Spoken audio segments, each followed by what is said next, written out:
arbitrage pricing theory, we're going to talk about the theory first, and then we're going to talk about how we use the theory to basically take arbitrage activities. We have seen two very useful, very widely used asset pricing models. The first one is Can-Can, the second one is French model. We're going to generalize those models a little bit to talk about arbitrage pricing theory. So firstly, we're going to smoothly sort of define the effective model in the most possible general way. And then we're going to start talking about the theory. And then if we have enough time today, we're going to talk about two examples of how we can use arbitrage pricing theory. More specifically, why do we care about this? French three-factor model, Can-Can, or even like option contracts, which we will be talking about in the next week, are sort of, if we know that, we know that, right? But arbitrage pricing theory, if we don't talk about it, it's really hard to pick up. But a lot of people are using it. It's going to be very kind of practical, very useful for us to take the arbitrage opportunities. So like these prices are everywhere. We see overvaluation, undervaluation, pretty much on a daily basis for lots of stocks. But like what actions do we take? What steps do we take to sort of take the arbitrage opportunities? Can be a fun or interesting thing to do. Right? To basically make free lunches, to make free money. We're going to thoroughly define what arbitrage pricing theory is, and then we're going to thoroughly define what arbitrages are. Basically, arbitrage means that we don't have to use our own money. We can just borrow money from a broker very easily. We have to simply assume that the borrow cost is very close to zero. How's my volume? Do I have to raise my voice a little bit? The microphone is not working today, but I can raise my voice a little bit. Arbitrage. Arbitrage, right? So the first thing is we don't have to use our own money to take any arbitrage opportunities. That's pretty cool, right? We don't have to use our kind of $100 bill or anything. The second thing is we don't have to take any risks. We can just, do the most fundamental three steps, which we'll be talking about today. Like follow the three steps, and then we'll be able to make the risk-free free lunch, free money, basically. By free money, we're talking about the alpha. Okay. So first things first. Most of the time, we're going to be focusing on the dot camera today, but we're going to go back and forth a little bit to look at one example in the slides. Arbitrage pricing theory, the theory itself, or the formal definition, is not going to be covered in final exam or homework, so you don't have to worry too much about it. But the thing is, like, we have to know like what kind of steps we have to take. So that part, in order to take the arbitrage opportunities, that part will be sort of tested, okay, in the final or in the homework assignments. So let's. To me, again, personally, we have talked about this already. To me personally, arbitrage pricing theory topic we're going to be talking about today is the most difficult one. If you're feeling comfortable about this topic, you'll be thoroughly fine for this class. Okay, so let's sort of gauge how you feel. Please let me know if I'm going too slow or too fast. But my job here today is to go as slow as possible. Because like once we sort of walk through the major three steps, we can use the three steps for pretty much anything: over evaluation, under evaluation, and we can keep our minds open. Right? We're not only talking about longing a stock or buying a portfolio. We can be flexible in terms of we can take short positions. We can sort of short sell pretty much everything. Right? So we'll be talking about those flexibility. Let's keep our minds open. There are, the good thing about a complete or more efficient financial markets is that we have a whole bunch of different tools to achieve different goals, including taking short positions. So we'll be talking about that as well. Okay, so a quick warm-up question. Can anyone remind us of Can-Can? In very general terms, it should be okay. Anyone to? Price of stocks or anything. You Right. can figure out the value or something. Exactly. Right, so we're trying to price a stock. In terms of pricing a stock, we care about their future expected return. Right? If we use capital R for the security I or for any stock I, we care about this capital R in terms of future expected return. But this return is measured on the top of the risk-free rate, which is not a fair benchmark for the asset manager's ability of generating returns for their customers. So we have to subtract any risk-free rate currently in the market. Okay? So on the right-hand side of the model, we have only the market factor, right? We have the expected return of the market, which is observable already to us. It's available for us. Today we'll see, if we have enough time, we'll talk about a real-world example. So this is readily available. It's downloadable. We can access data of the past market level return.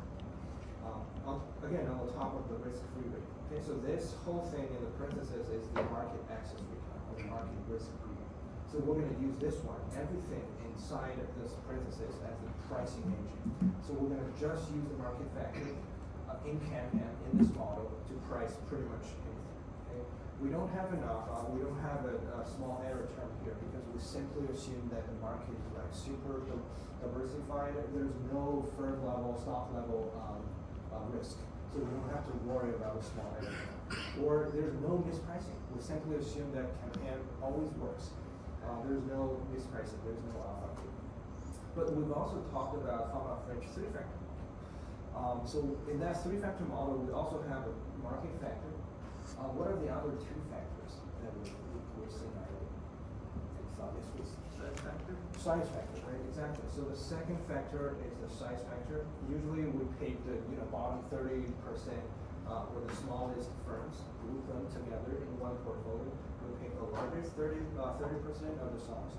We use the small portfolio minus the big portfolio's returns. And we use the difference between the two returns as the size factor.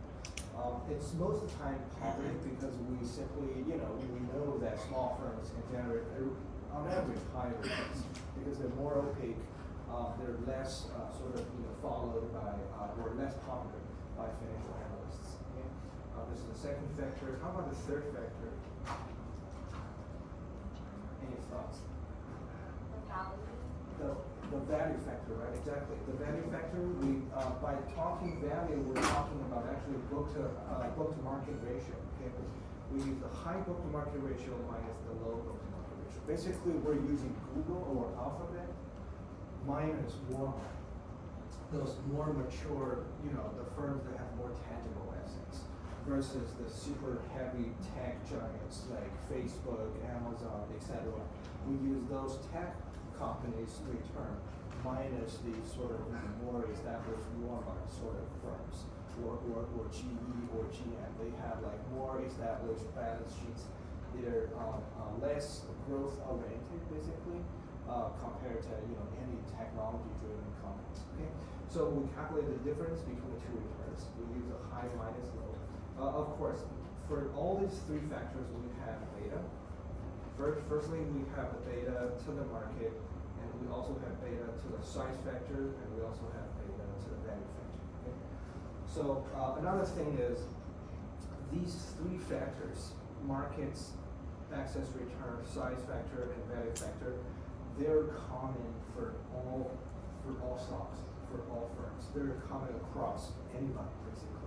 They're going to be, providing the same level of sensitivity or the pricing engine to price pretty much any stock. Okay? And then the betas, however, are firm specific. If we're talking about the beta, for example, the market beta is just between the market and stock buy. Okay? It's related, it's linked to stock hunt. It's not common across everybody. It's going to be, a firm or stock specific. The same logic holds for the size beta as well, and the value beta as well. Okay, so the betas can vary across different stocks. However, the three factors pricing engines are common for all the stocks. Okay, now we're doing great. So how do we further generalize this pricing model? Because we know that the market is never perfect. It can't just simply follow Fama-French three-factor model all the time. So how do we generalize, this pricing model a little bit to incorporate different kind of misprices? Firstly, of course, we have a small error term, right? The small error term can be representing firm-specific risk. But if we put enough or big enough number of stocks in one portfolio, this small error term will be, close to zero. Basically, it's going to be diversified, right? we don't have to worry too much about it, especially in the arbitrage pricing theory. We don't have to worry too much about it. However, what we care about in the arbitrage pricing theory is we have to allow an alpha term. And this alpha can be a continuous variable, it can be positive, it can be negative, it can be zero. If it's zero, it means that there's no least pricing. The stock is fairly priced, right? No matter what price model we use. If it's positive, it means that the stock is over or undervalued. If Over.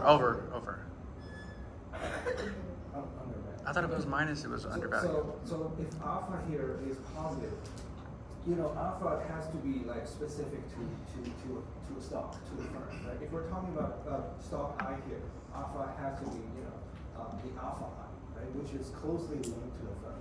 If we know that based on our, estimation, alpha here is positive, it means that the stock I is undervalued. Or, in other words, it sort of says that the pricing model could have given us a higher return, including a positive alpha. Right? We could have earned a way better return because of positive alpha here. And vice versa, right? If the alpha I here is negative, it means that stock I here is overvalued. So now we're pretty much done about defining arbitrage pricing theory. This is arbitrage pricing theory. We can use any possible factor model, pricing model, and we can allow a small error term. We can allow a non-zero alpha. And if the alpha here is definitely positive or negative, we have a story to tell. Okay? So this is arbitrage pricing theory. Now let's formally define this theory. Starting from here, nothing will be covered or tested in a final exam until the real example, like until how we take sort of different steps to take the arbitrage opportunities. So starting from here is going to be sort of more formal theory about arbitrage pricing theory, just to show you what it is. It's not going to be covered or tested. So in this arbitrage pricing theory, we make 3 assumptions. Well, that was a quick summary of CAN-CAN model, capitalized pricing model, and Farmer French 3 factor. Okay, so those 2 pricing models are both factor models. The thing about factor models is that we put a common factor as the pricing engine to pretty much price anything. We can, having that said, we can use all kinds of factors, right? It doesn't have to be the market. It doesn't have to be the size factor. But in arbitrage pricing theory, we try to generalize these pricing models as much as we can. We can make 3 assumptions. The first one is, of course, so obvious. Returns can be explained by factor model.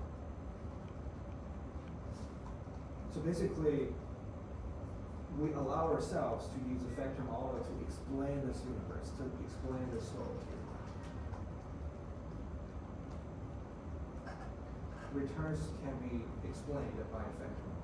Okay, so this is the most obvious assumption we can make here.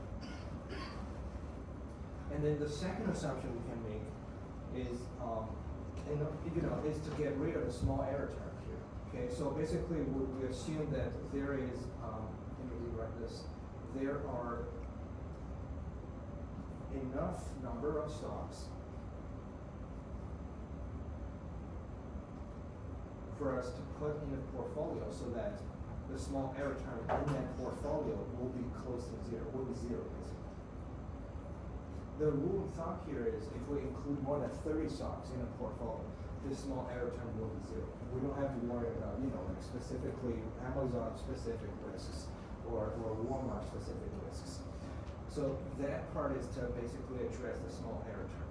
And then thirdly, we assume that there's no arbitrage.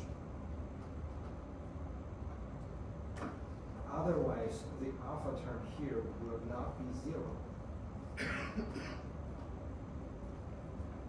Okay, so these are the 3 common assumptions we'll be making in order to derive the arbitrage pricing theory here, this theory. Okay, so before we move on, let's formally define arbitrage. What arbitrage means. We can talk about a whole bunch of different definitions of mispricings, right? overvaluation, undervaluation. Our intuition could be that we want to buy the undervalued assets and sell the overvalued assets. That holds all the time. However, how do we formally define an arbitrage? We're talking about arbitrageurs in the real market. We're talking about arbitrage opportunities. So what are they? It comes with two definitions. The first one is no capital. It means that we don't have to use our own money to take an arbitrage opportunity. And then the second definition is no risk. It's basically a depositing your money at a bank kind of deal. We don't have to take any risk to take the arbitrage opportunity. If an arbitrage opportunity is sort of quoted, arbitrage opportunity is associated with a risk, they're not arbitrage opportunities. So that has to be risk-free and capital-free kind of deal. Very clean and clear. We don't have to use our own money, we don't have to take any risks. However, to achieve this goal, to take the arbitrage opportunity, we have to take certain steps to achieve these two definitions. We have to get rid of our own money, we have to remove all kinds of systematic risk from the pricing model to achieve this goal in order to take the arbitrage opportunity. Okay, so that's kind of the three assumptions we're making here to complete this theory. All right, any possible pricing model we're talking about here can be written in this form. So for example, we're trying to price a portfolio, right? Again, let's make sure that we keep our minds open and flexible. This portfolio can be a stock. It can be pretty much anything. It can contain thousands of different stocks. It can contain 30 different stocks. It can be pretty much anything. By portfolio, we're talking about, in very general terms, something that needed to be priced. Okay. We're here to price this portfolio. Everything is in the sense of, excess return. We already subtracted the risk-free rate, so we don't have to write that small term here, just to simplify the model a little bit. This is still our goal. We're trying to price something, this portfolio P here, and this portfolio, please keep in mind, this portfolio is risky because it's rooted in the whole market at least, right? It has to suffer the market level risk. This portfolio here is risky.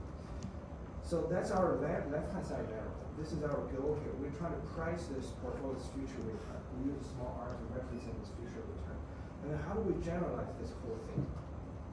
We can use an expected return of this portfolio that can represent the average drift or the mean or the most likely outcome in the future for this portfolio P. So it doesn't have to be, something risky. It can be a constant. It can be just a number. We're not going to care too much about this one, but after this, we can put pretty much any factor or risk factors on the right side of this equation. We can use capital F to represent the risk factor. It can be one factor, it can be many other factors. We don't specify the number of factors we can put on the right side of the model. What are we missing here? Any thoughts? After we use the factor will be common across all kinds of portfolios, all kinds of stocks. What can we do to improve the model a little bit? Any thoughts? How do we do a better job of explaining, how much the factors can explain this return? Beta. Beta, exactly. So we can use all kinds of data that's specific to the portfolio P and the factors. Okay, so we do the same thing for, for this generalized version of factor model.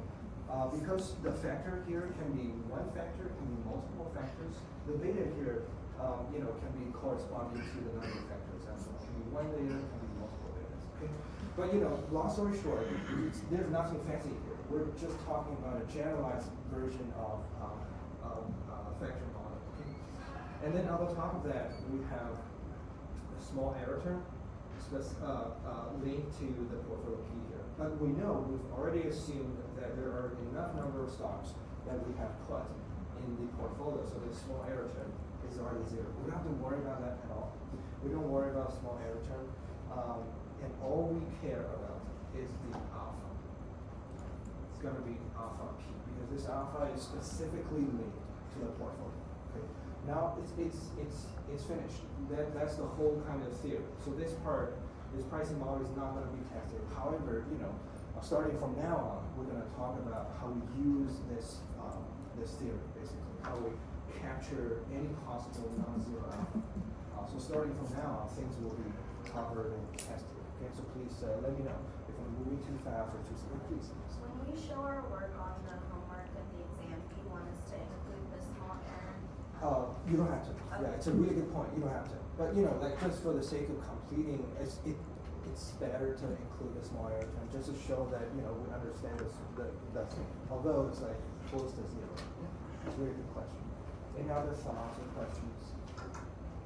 Okay, so this is probably the most generalized version of pricing model we've seen so far in this semester. Okay, so let's start from here. Well, no capital, no risk is the most fundamental definitions of arbitrage activities. So let's look at one example very quickly. This is sort of the first example for the arbitrage pricing theory. So let's think about a real world case. You're an asset pricer. You're a mutual fund manager, for example. You're trying to deal with a portfolio that's out there. You haven't purchased the portfolio yet. You're trying to figure out whether it's worth the investment or time and effort for you. Okay. Again, let's keep our minds flexible and open. We can take long positions. We can take short positions. We can do anything we want in terms of taking any arbitrage opportunities. Okay. So now you know that as a mutual fund manager, a general pricing model here. So let's assume that we all use this pricing model to price this portfolio P. On the left-hand side, this is our goal to price future return of portfolio P here. On the right-hand side, we know that we just, if we're lazy, we just want to use the market factor, right? There's nothing wrong about it. CAPM is already 94% accurate most of the time. So let's just consider the market factor. And then later on, we can sort of slowly add more factors to add more kind of, complexity to this pricing model. But for now, let's only consider the market factor. Of course, we have a beta, right? The beta is between the portfolio P and the market. If the beta, again, is positive, for example, +2, what does that mean to the portfolio? Any thoughts? If beta here is +2, it's sort of, it's riskier than the market, right? It's positive, first of all, since the beta is positive, it means that this portfolio P's return pattern is positively correlated with the market return pattern, or they are co-moving somewhat, in a sense that they're co-moving altogether most of the time. On average, if the market goes up by 1% on a daily basis, this portfolio P here is most likely going to go up by 2%. So in addition to letting us know that it's an undervalued asset, it also, when it is positive, it moves with. It's riskier, exactly. But it's a good point. By just talking about beta, we're not talking about under or over valuation yet. So we're going to care about the alpha parameter. Oh, that's right. Okay. So beta is sort of a proxy or a measure of the overall riskiness. If beta is positive, if beta is larger than 1, it means that this portfolio is going to co-move with the market, but to a larger extent. It's going to outmove the market. If the market moves by 1%, the stock or this portfolio is going to move more than that. Again, beta can be negative as well. It can be pretty much any number. If beta is negative, what does that mean? Inversely related. Exactly, inversely related with the market. If the market goes up, on average, this portfolio P is going to go down. So they don't co-move.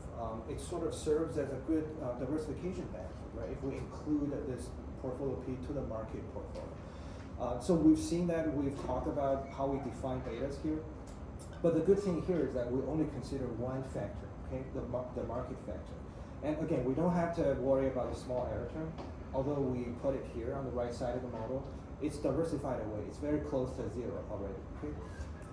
However, let's talk about alpha, because you're all asset managers. You're all mutual fund managers. You care about the price, the the future expected return of this portfolio P. Now you have an observation that this alpha P here is positive. So this information is given already. It's currently available in the market. You already know that this alpha P here is positive. Okay, what would you do? you're thinking about doing something to this portfolio P here, and you know that alpha P here associated with this portfolio is positive, it means that the portfolio is undervalued, right? It means that by using this campaign, it's actually a generalized version of campaign. By using this pricing model, you could have earned a higher return because beta here is positive. You're missing out on the alpha. Sorry, I meant alpha. Because alpha here is positive, you're missing out on a positive alpha. You could have earned a higher return, including the positive alpha here. Okay, so it means that the portfolio P here is undervalued. You can take a long position on the portfolio P. Okay, so that could be our first sort of reaction to this observation that since alpha P here is positive, the whole portfolio is undervalued, and our intuition could be to buy it. We buy cheap. We always want to buy, undervalued assets. Now we're talking about this portfolio because it's undervalued. It's too cheap right now. So we long the portfolio, and then let's assume that the weight that we spent, to establish this long position is 1 or 100%. So let's simply assume that we borrow $100 from a broker. We don't have to use our own money. We borrow $100 from a broker. We buy the whole portfolio P here. We spend $100. We buy the portfolio. We are taking a long position. While we're taking a long position here, we want to take advantage of the positive alpha. Okay, so later on, we'll be able to see. Okay, so that could be our first step, which is very important. So the following 2 steps are going to be completely depending on the first step.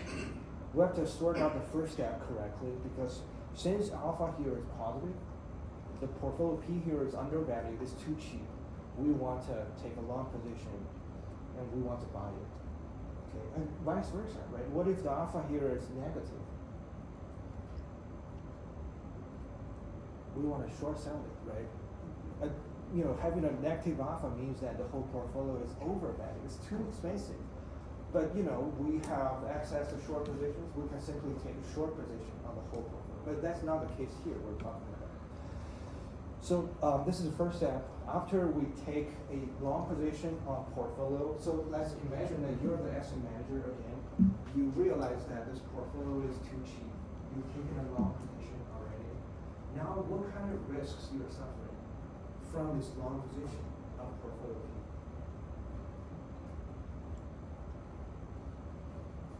What was the question again? So by taking this long position on portfolio P, what kind of risks are we suffering? So that's going to be liquidity. Like you can't have your money.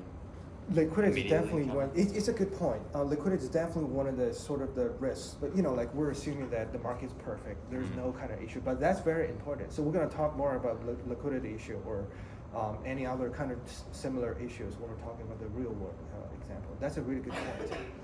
Any other thoughts? But just from the long position, we've bought the entire portfolio P here. We're taking a long position. We buy and hold. Now we're holding this portfolio P. It's because you don't know when you're gonna receive the positive alpha. Right. That's like the risk. That's another risk. So it's kind of as important as the liquidity. That's a really good point. That's another risk. It's more relevant to taking a short position because you don't know how long it takes for you to sort of get back to the equilibrium or the predicted. That's a really good point. But we're not talking about that right now. It's a really good point. We're going to talk more about that later. We're talking about a real world example. So if we think about the whole picture, by taking a long position of the portfolio P here, we're suffering the only risk, the market risk. Right? Because we only use the market factor to price this portfolio P. And now we're holding this portfolio P. We're sort of fluctuating. We're suffering the market-wide risk. And because it's positive, because it's positive, wherever the market goes, that will go Right, with it. exactly. Okay. So even though the beta can be negative, if beta is negative, we still suffer a sort of reverse market risk, right? Okay, so that's our second step. Basically, we want to make this deal. Our eventual goal here is to enjoy this positive alpha. It's pure misprice. Positive alpha means that undervaluation of this overall portfolio P. We have successfully taken the first step. We've bought the entire portfolio P here. The second step is to achieve the no risk definition. The no risk definition of an arbitrage opportunity. We want to remove the systematic risk here, which is the market-wide risk. Okay. So the second step is for us to fulfill the second sort of definition, that we want to remove this risk factor. In this case, it's the only market risk factor. But the question is, how do we remove it from our long position? Now we have bought this portfolio P. We're holding this portfolio P. How do we remove the market factor from it? Let's assume that beta here is 2. If beta here is 2, it means that our portfolio P is risky, is more sensitive to the market.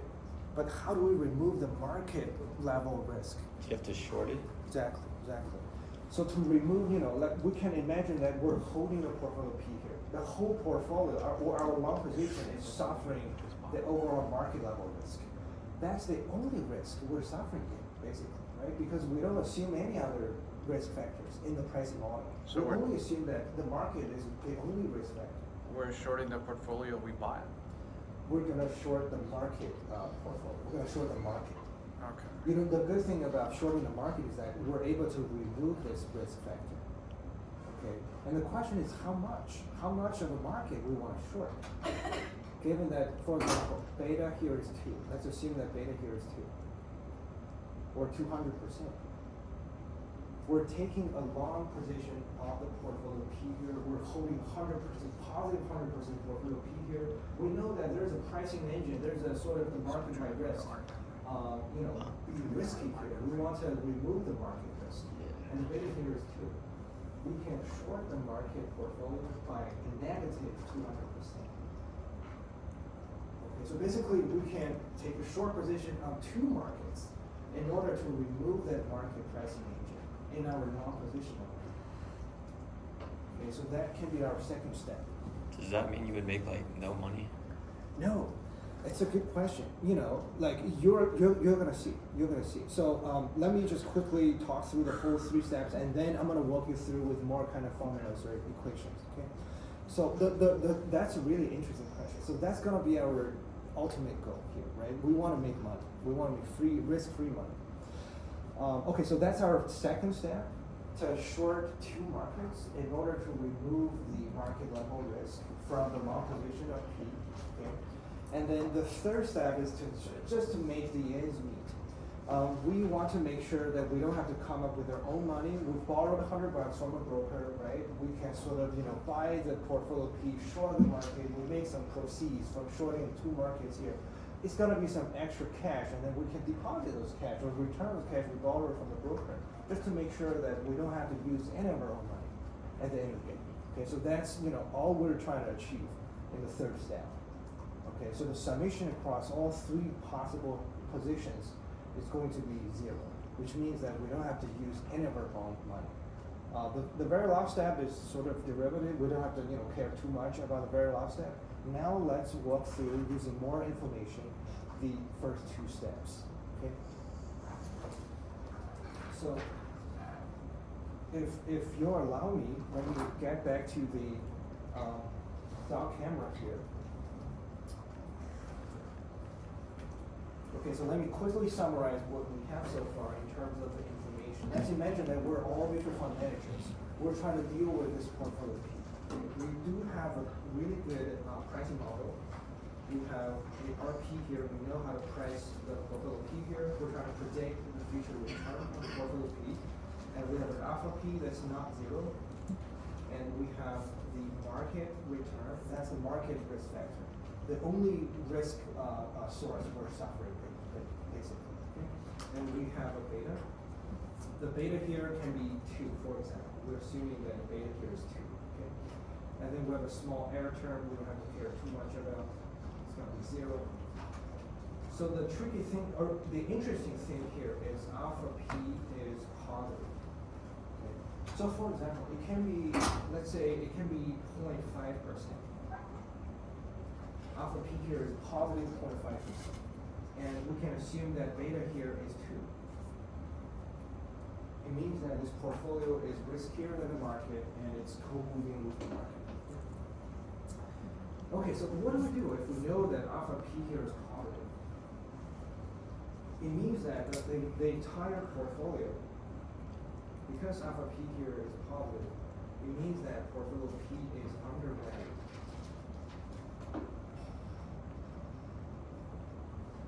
Okay, we never want to take advantage of this undervaluation by purchasing, right? We want to buy cheap stuff. Because it's undervalued, we want to long the portfolio. Or by taking a long position, it means that we want to establish a positive 100% position to buy the entire portfolio. Okay, so if we do this, how do we write down a pricing model to reflect our long position? Any thoughts? Because the weight we put on a long position is a positive 100%, we use that times the entire portfolio's pricing model, which is exactly the same as the pricing model above. Okay, so for example, we have alpha P, we have the beta P times the market. And that's it. So this whole thing here represents the return series or return performance of our long position. Okay, so this is what's happening after we take the first step. We take the long position on portfolio. So as we can know, we want to achieve this positive alpha. We want to get rid of the market risk factor. But how do we want to get rid of this market risk factor? We can take our second step to remove or completely hedge this market-wide risk. To completely remove market risk for the capital RM here, we can take a short position on the market portfolio, assuming that beta here is 2. Okay, so how about we take a short position, or simply we short the market, and what's a good weight on this short position in order to remove this beta times RM? 2? 2, right? Exactly. So we want to take a short position in order to remove this entire factor here, 2 times the RM. 2 can be, a negative 200%, because of the short position we're taking. It has to carry a sort of minus sign here. Okay, so this position on the weight is going to be negative 200% times the market portfolio. To achieve this, we can simply buy the sort of S&P 500 ETF or any other possible market index ETFs. Okay, so if we do that, we take a short position on the market. So it basically means that we're double shorting the market to match the magnitude of this beta peak. So the intuition here is that we want to go against the positive exposure of this market risk. Because from this long position, we're positively exposed to the market due to the positive side. We want to remove this factor by taking a negative 200% times the market return. Okay. So what happens after we take the second step? What Beta goes away. changes can we make? So we're able to remove the second term. And very lastly, we only end up with positive 100%. I'm just simply borrow the equation above here. Positive 100% times alpha P plus, basically we're able to remove the second term. We'll only end up with the alpha P here. Okay. And if we can do the rearrangement very quickly, we use positive 100%. Wait, what? It's going to be simply 1, right? And we only end up with alpha P after we take the first 2 steps. Oh, okay. We firstly long the portfolio P, and we secondly short the market. We do the right thing by shorting 2 markets basically to match the magnitude of beta. So after we do this, after the first 2 steps, we end up with only just the alpha. And as we know, alpha here is positive.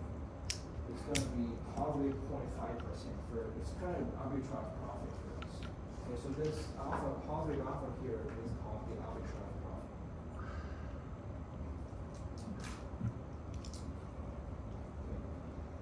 then there's a possible third step for us to think about, just to make the ends meet. If we borrow too much money, we can sort of return this money to the broker, or if we end up with too much cash, we can deposit this cash at a bank or at a broker. Okay, so there's nothing fancy about the third step. We can worry about that later. Okay. But this is sort of the main idea. We're taking two steps, right? The first step is to take advantage of the positive alpha here by taking a long position, because we want to take advantage of the positive sign, the positive alpha, by taking the long position. But if we only do the long position, we're suffering the market risk. We want to sort of remove the market risk, right? We can sort of, in this position, we have a positive exposure to the market due to this long position. Okay, beta carries a positive sign, positive 100% carries a positive sign. We're positively exposed to the market level risk. How do we remove or hedge the market risk? We can short the market risk. We can take a short position on the market. And how much market do we want to short? We want to simply match the magnitude of the beta. If beta here is 2, we want to short 2 markets. If beta here is 1, we can just short 1 market. Right? So what about beta here is negative 2?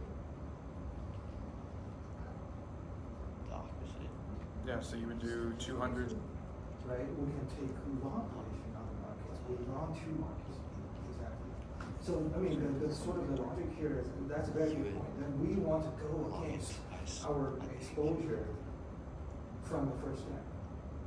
Okay? If our exposure is positive, which is this case, we want to short it. We want to take a short position to sort of hedge it, to remove it.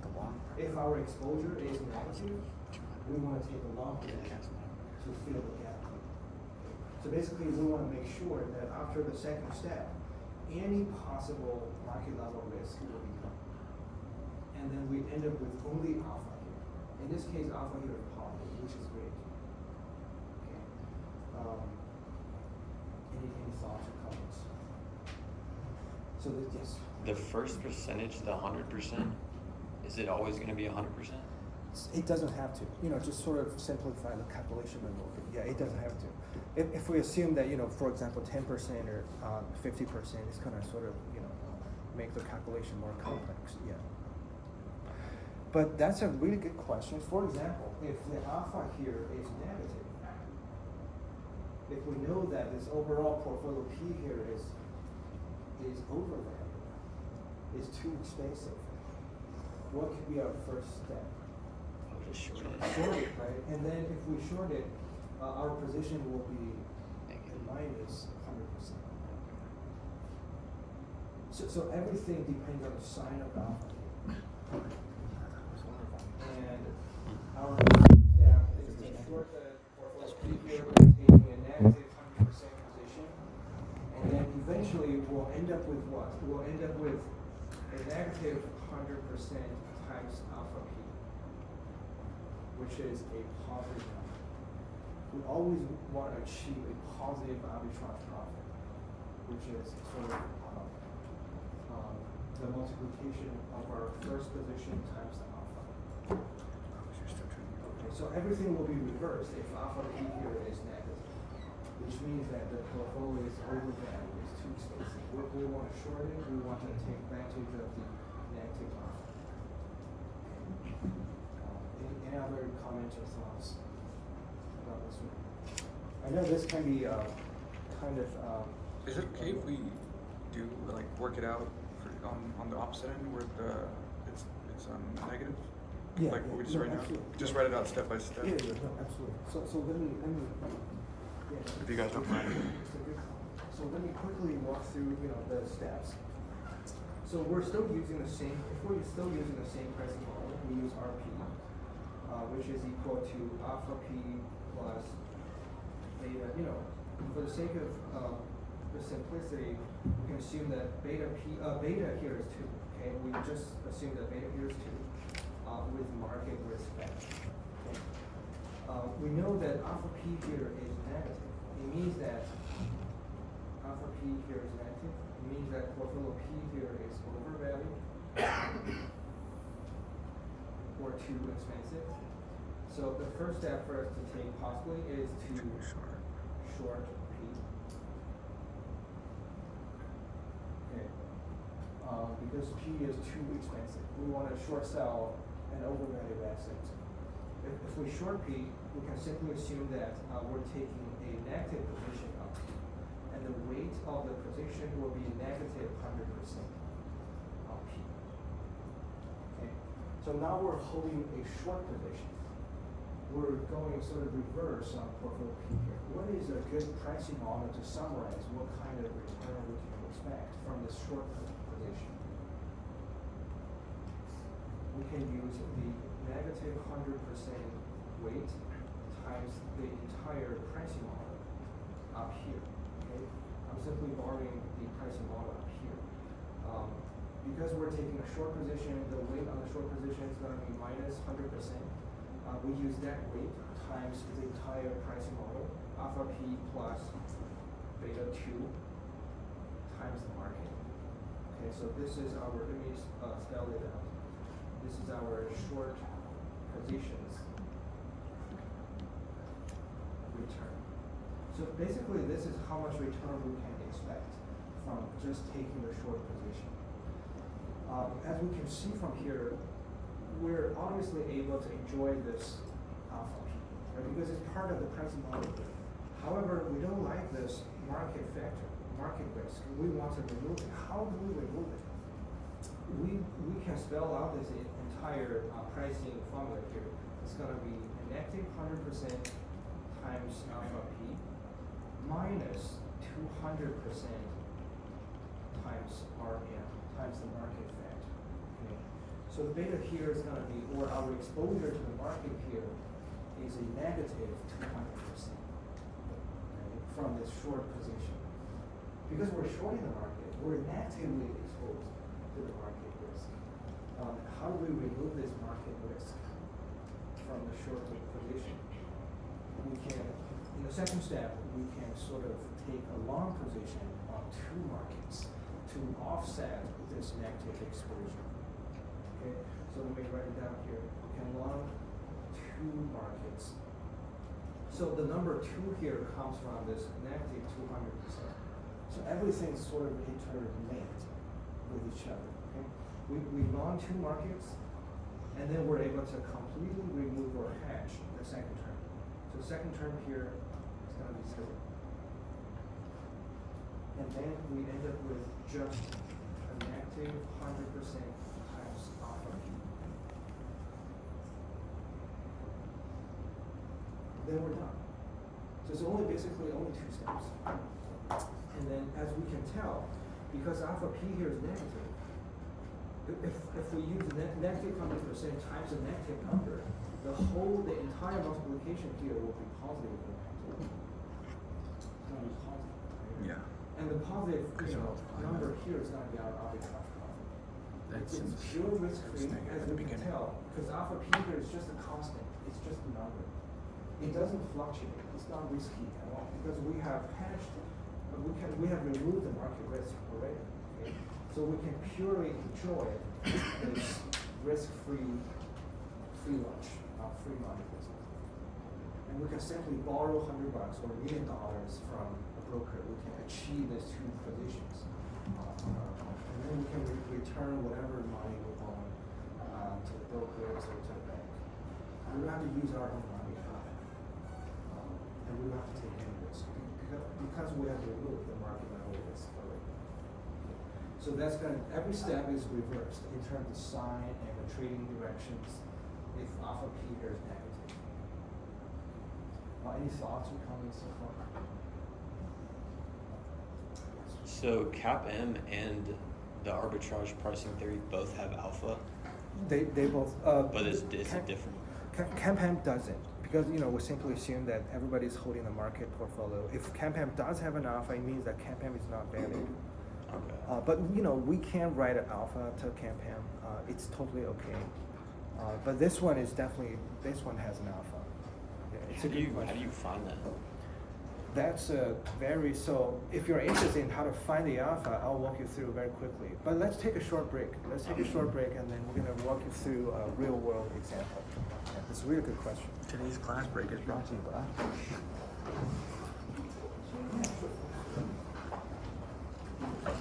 ChatGPT. You need help cheating on your homework? You're the ones.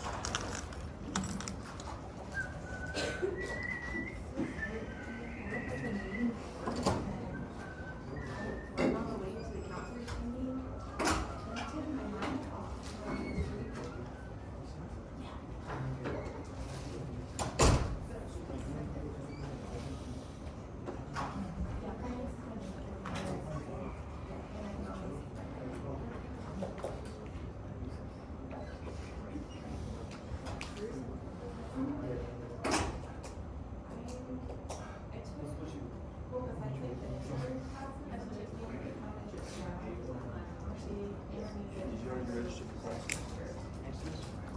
You did? Yeah, I was able to register on the 31st. Okay.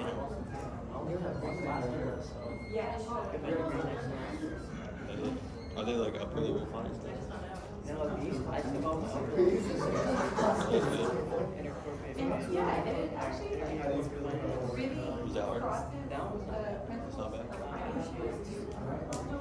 Do you think taking it? I think I'm taking it next semester. I think.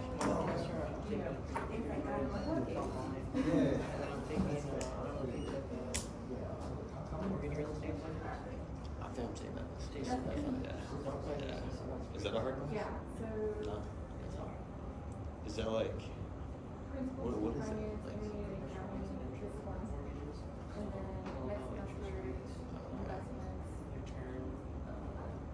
Like, is there any accounting in it? Or like looking at like statements, stuff like that? Like for credit? No, because it doesn't have to do anything with income statement, balance sheet. It's just strictly mortgage, residential. It's a fun class. It's How many classes are you taking this one? Four? Those two I mentioned, this one I'm taking international. Yeah. I kind of want to take a sales class. Like I was trying to find a sales class, As like but a, oh, that'd be cool. yeah. Economics? Is that your first time taking that? No, I think it's a micro and macro. Yeah. 2 years. Looking for a sales class. Yeah. You just signed up for Joshua 101. I'll start the lecture off. Ladies and gentlemen, a fool and his money are easily parted. Huh? You know, I was saying, I'll start the lesson off. It's like, ladies and gentlemen, sales. A fool and his money is easily parted. You know, $10 from a Trump supporter is just as good as $10 from a Democrat.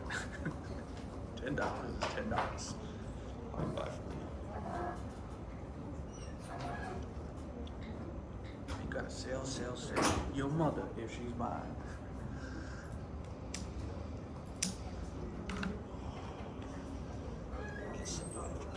Oh, sounds delish.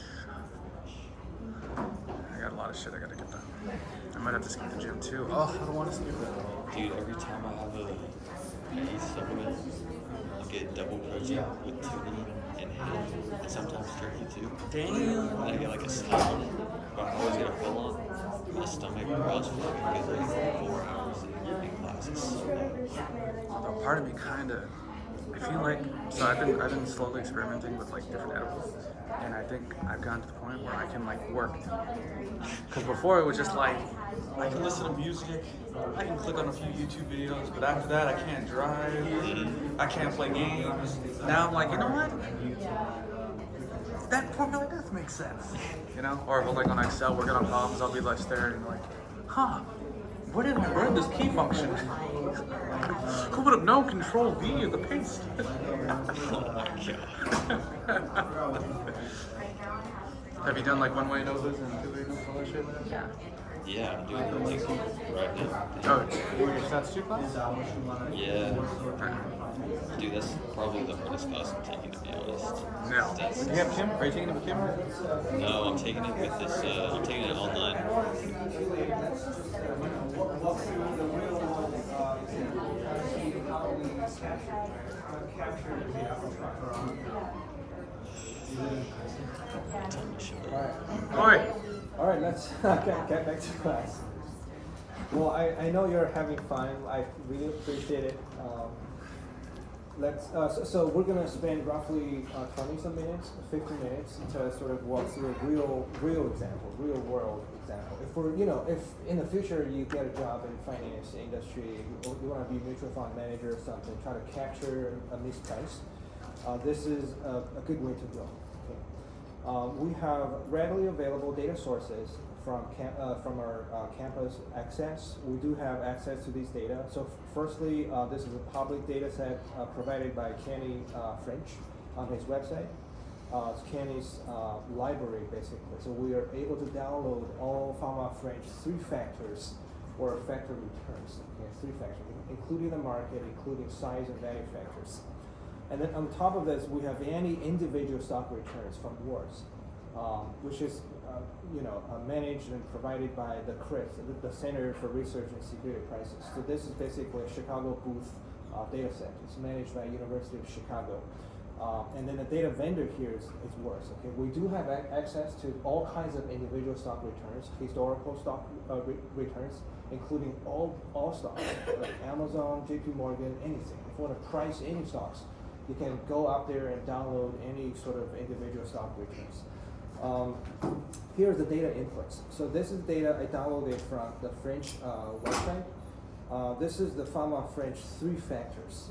Okay, so starting in 1970, for example, the first factor here is the market factor, right? Everything here is on the top of the risk-free rate. The RF here represents risk-free rate. The number positive 1.18 represents on the top of the risk-free rate. On this trading day, the market has realized a positive 1.18% daily return.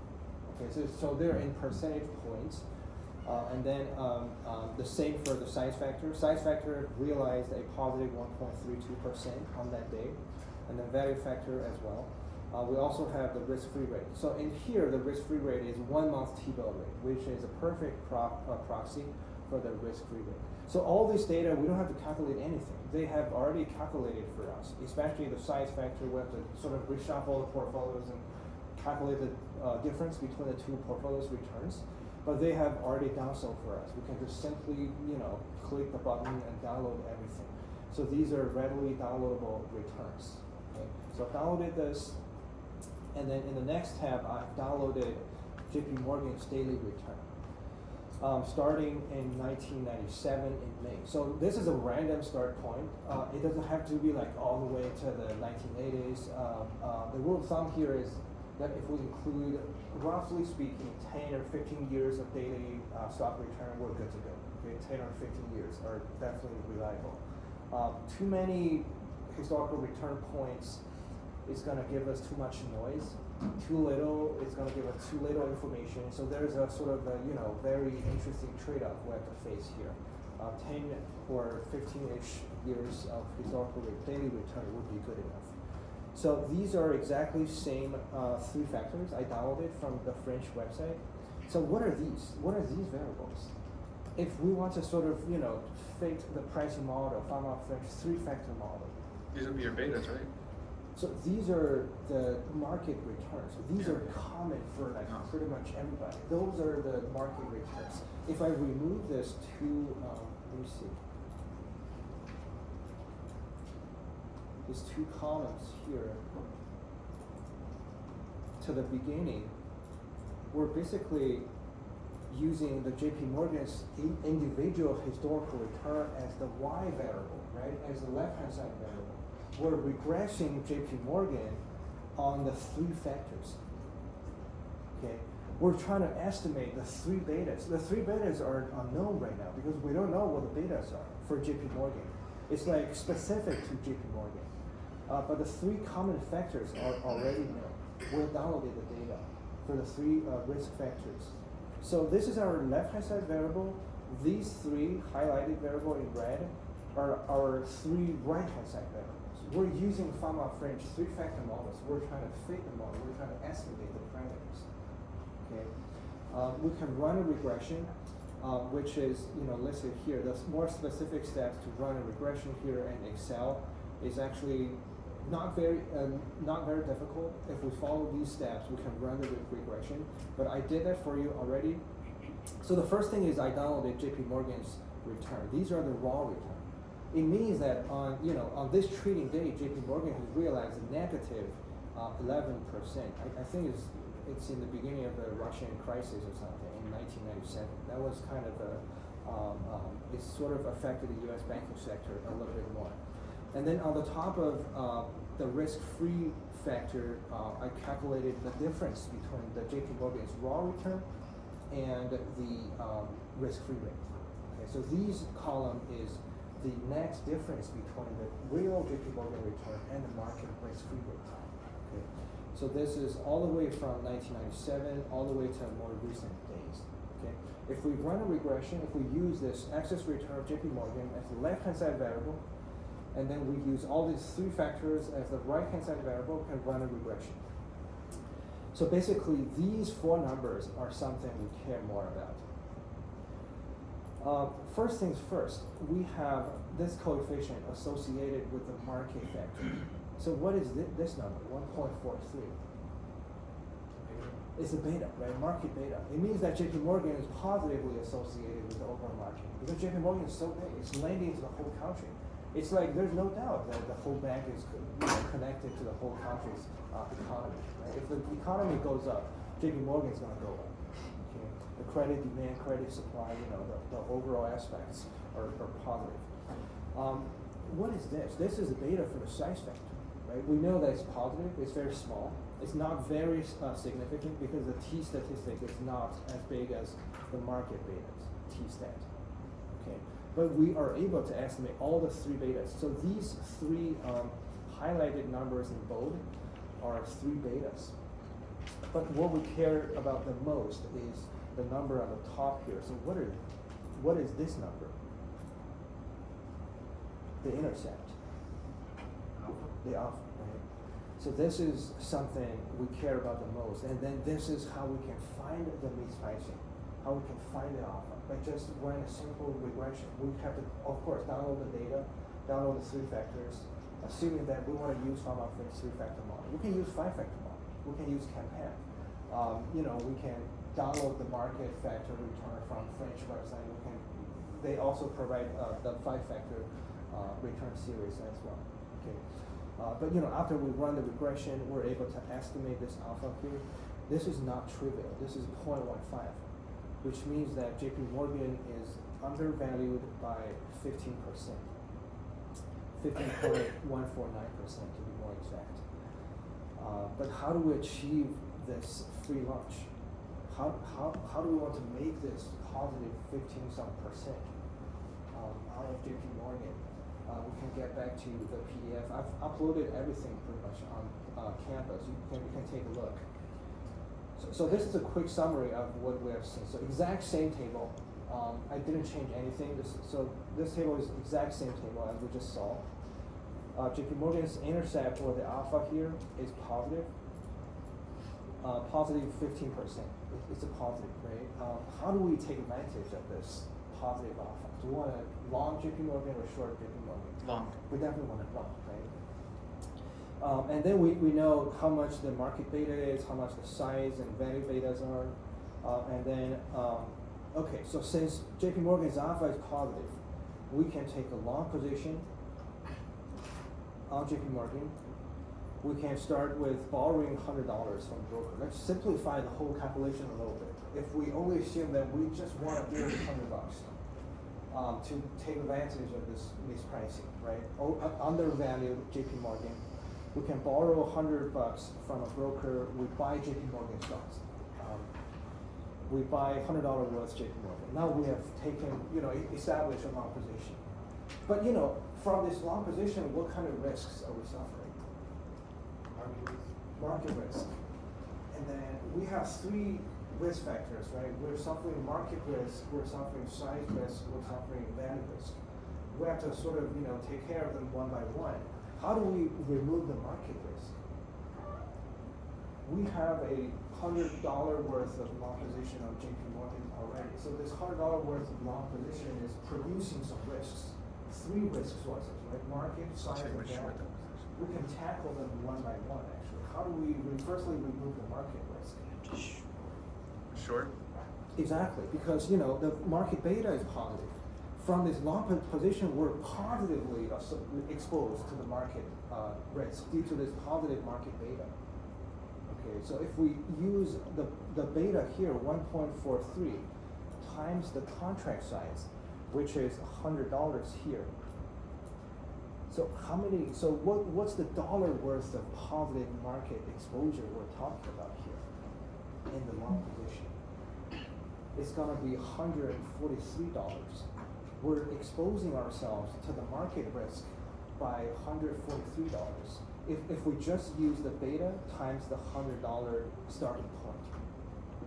Okay, so from this long position we've already established, we're $143 exposure, exposed to the overall market factor or the market risk. So how do we get rid of that? We take a short position. We short the market by $143. We can sort of, take a short position on the SP 500 ETF. The ticker is SPY. We can do many other things, basically. But we want to basically guarantee that we're taking a short position. The amount of the short position will be $143. If we do that, the negative position or the short position on the market will offset the positive exposure on the market risk in a positive or long position. So the two market risks will cancel out each other. Okay, so we don't have to worry about the market risk. So that could be the first step. And then we still have to deal with the size risk and value risk following exactly the same logic. Because of the positive beta of the size risk, how much is the dollar worth of our exposure to the size factor? We're positively exposed to the size factor because of the positive beta here. If we use $100 starting point times the beta, which is 0.136 something, we're $13 some positively exposed to the size factor. All we have to do is to take a short position to offset that $13 some positive exposure to the size factor. And so we can sort of short the size portfolio. How do we short the size portfolio? There are millions of different ways, okay? Because the size portfolio basically represents the difference between small portfolio versus large portfolio. We can do two things simultaneously, but long story short, we want to make sure that we want to sell short this much dollar worth of size portfolio to offset the size factor's exposure. And then we can do the same thing, exactly the same thing to the value factor, because the value factor's beta is a negative 1.02. We use that times the $100.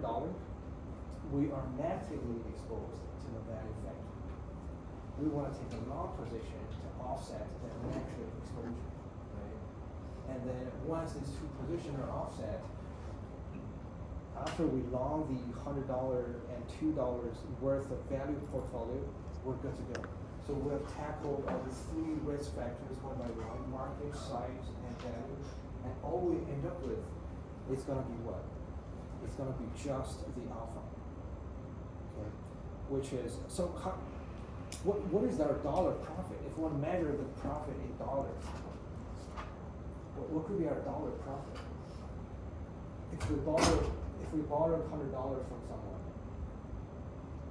and then we did all these different things, which is difficult. But we've removed all the risk factors. We remove market, size, and value. All we end up with is the alpha. So $45? In this case, alpha here is like 15%, right? 15%, and then we began with $100. We use that $100 times the 15%. It's going to be 15%, $15 profit. Okay, and this is free money basically. We can, we don't have to deal with any risks. Systematic risks, right? Market, size, and value. We don't have to deal with risk. We borrow money from someone. We don't have to use our own money even. But we can pocket this $15 at the end of the day. This is sort of, again, based on the assumption that the market is working perfectly fine for us. we're suffering liquidity risk, we're suffering the timing issue, right? We don't know when it's gonna be achieved. We don't know, I mean, if it's going the other way around, our broker is gonna liquidate our positions for us, but before the good things can happen. We're suffering all kinds of risk, and that's probably why